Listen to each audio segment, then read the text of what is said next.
Kung ang anak mo ay may kaibigan na hindi mo nakikita at tuwing gabi ay dinidilaan kanya sa labi, tatatawa ka pa ba?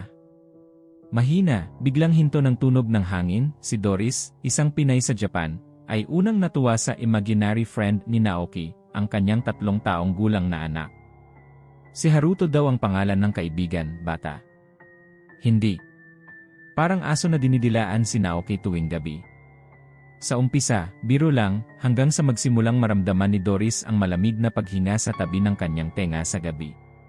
Mahina, pag-uwi nila sa Pilipinas para sa Pasko, tila sumunod si Haruto. Nakatingin si Naoki sa isang sulok, nakangiti habang dinidilaan ang labi niya. May mga bata na ayaw lumapit kay Naoki, parang alam nila na may kakaiba.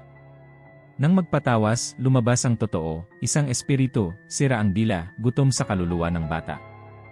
Malakas na hangin, kaluskos ng sahig, mula noon, kahit lumipat ng bansa, kahit lumipas ang panahon, tuwing gabi ramdam ni Doris ang presensya ni Haruto sa bahay, at may tunog ng pagdila sa labi ni Naoki. Mahina, ladade, imaginary friend lang ba si Haruto, o may sumama sa kanila mula Japan? I-comment sa baba kung kaya mo panoorin ito mag-isa, at huwag kalimutang mag-subscribe kung hindi ka pa sinusundan ng multo.